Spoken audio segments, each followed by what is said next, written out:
Swelling after hair transplant can be very notorious and sometimes very worrisome for the patients. ऐसे लगता है जैसे आपने मक्खियों के छत्ते से पंगा ले लिया है और बहुत सी मक्खियों ने आपको काट लिया है। आज मैं आपको समझाऊंगा कि ये स्वेलिंग क्यों होती है और इससे कैसे बचना मुमकिन है। ह्यूमन बॉडी में जब कभी कोई ट्रॉमा होगा तो उसके रिस्पॉन्स में स्वेलिंग हम एक्सपेक्ट कर सकते हैं, बट इसको कंट्रोल किया जा सकता है, कम किया जा सकता है। सिमिलरली हेयर ट्रांसप्लांट में एक तरह से स्कैल्प का ट्रॉमा हो रहा है बिकॉज हम इंटेंशनली वहाँ पे स्लिट्स बना रहे हैं, हम होल्स क्रिएट कर रहे हैं, हम वहाँ से एक्सट्रैक्शंस कर रहे हैं। सो वहाँ पे इन्फ्लेमेशन क्रिएट हो रही है, उसके रिस्पॉन्स में स्वेलिंग हो सकती है।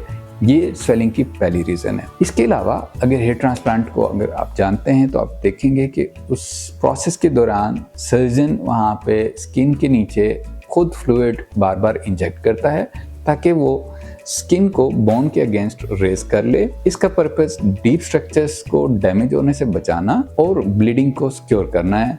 इस प्रोसेस को टिम्योसेंस कहते हैं। टिम्योसेंस खुद एक कॉज है फॉर स्वेलिंग। सो सर्जन कितना टिम्योसेंस फ्लूइड इंजेक्ट कर रहा है और इस फ्लूइड को कैसे बैलेंस कर रहा है, ये एक इम्पॉर्टेंट रीज़न है for swelling after hair transplant. Third reason could be the bleeding during hair transplant. अगर आपका सर्जन एक्सपर्ट नहीं है और सबक्यूटेनियस ब्लीडिंग बहुत ज़्यादा हो रही है तो ब्लड आपके स्किन के नीचे इकट्ठा होके वो भी एक मैसिव स्वेलिंग की रीज़न बन सकता है।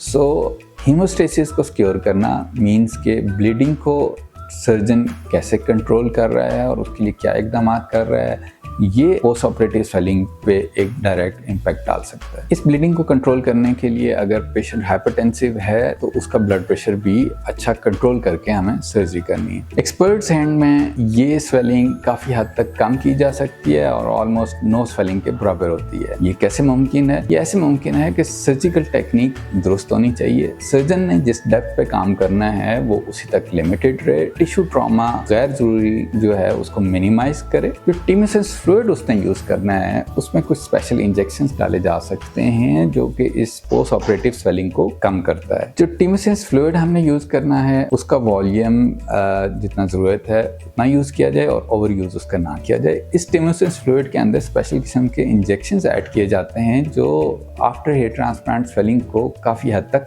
कम कर देता है। इसी तरह हमारी क्लिनिक प्रोटोकॉल्स में हम एंड ऑफ द सर्जरी पे एक बैंड पेशेंट को अप्लाई करते हैं जिसका पर्पज़ यही है कि स्कैल्प की स्वेलिंग उसकी फेस की तरफ या फोरहेड की तरफ ना आए। इसी तरह सबसे इम्पॉर्टेंट चीज़ जो है वो पेशेंट का पोस्ट ऑपरेटिव इंस्ट्रक्शंस को फॉलो करना है कि वो अपनी मेडिसिन कितना रेगुलर कर ले रहा है और जो उसको इंस्ट्रक्शंस दी गई हैं उनको कैसे फॉलो करता है। सो स्वेलिंग का मैकेनिज्म कुछ इस तरह है कि जो फ्लूइड हमने इंजेक्टेबल्स की फॉर्म में इंजेक्ट किया है आपके स्कैल्प में और बॉडी के ट्रॉमा के रिस्पॉन्स में जो वहाँ पे फ्लूइड इकट्ठा हो रहा है, इसी फ्लूइड ने ग्रेविटी की वजह से ट्रैवल करके आपके फोरहेड की तरफ आना होता है। सो अगर पेशेंट अपना सर झुका के रखेगा तो ग्रेविटी की वजह से ये फ्लूइड फोरहेड की तरफ आएगा और वहाँ पे स्वेलिंग कॉज करेगा और डे बाय डे ये फ्लूइड नीचे ट्रैवल करता जाएगा, आइज़ पे आ जाएगा, अंडर आइज़ पे आ जाएगा। जब ये फ्लूइड ट्रैवल करके आपकी ग्रेविटी की वजह से फोरहेड की तरफ आ जाएगा तो डे बाय डे ये नीचे की तरफ ट्रैवल करेगा, आइज़ के ऊपरले हिस्से में, आइज़ के दरमियान वाले हिस्से में आ जाएगा,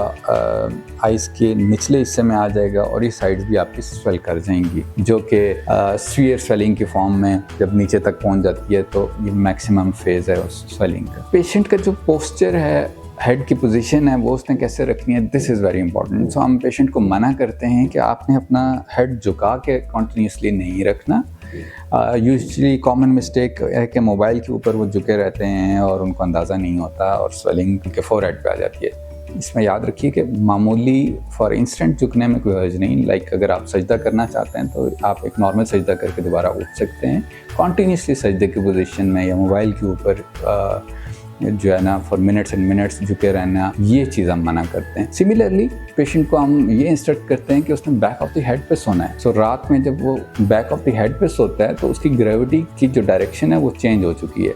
सो अब ये फ्लूइड ग्रेविटी की वजह से डोनर एरिया की तरफ ट्रैवल करेगा और वहाँ पे जो स्मॉल होल्स हैं जहाँ से बाल निकाले गए हैं उधर से वो निकल जाएगा और रिमेनिंग फ्लूइड उसके अपना जो लिम्फेटिक सिस्टम है बॉडी का वो उसको एब्जॉर्ब कर लेंगे। मेडिसिन में भी कुछ स्पेशल मेडिसिन हम ऐसी देते हैं जो इस स्वेलिंग को कम करती हैं। सो आपको ये सारी मेडिकेशंस रेगुलरली लेनी है और बताएगी डोज के अकॉर्डिंगली लेनी है। सिमिलरली वेट लिफ्टिंग, एक्सट्रीनस एक्सरसाइजेज, ये सारी चीज़ें हम पेशेंट को मना करते हैं बिकॉज जब आप ऐसा करते हैं तो blood pressure towards your scalp वो बढ़ जाता है और वहाँ पे इंटरनल ब्लीडिंग होने के चांसेस होते हैं जो अगेन स्वेलिंग के फॉर्म में फिर आपको नज़र आएगी। So no bending, no heavy weight lifting, no extraneous exercises, इन सारी चीज़ों की सूरत में भी आपके स्कैल्प की तरफ प्रेशर इंक्रीज कर सकता है और वहाँ पे स्वेलिंग डेवलप हो सकती है। सो इनिशियल 7 to 10 डेज आपको ये चीज़ें भी अवॉइड करनी है। अगर इन सब एहतियात के बावजूद भी स्वेलिंग डेवलप हो जाती है तो कोई परेशानी की बात नहीं। This will take some time,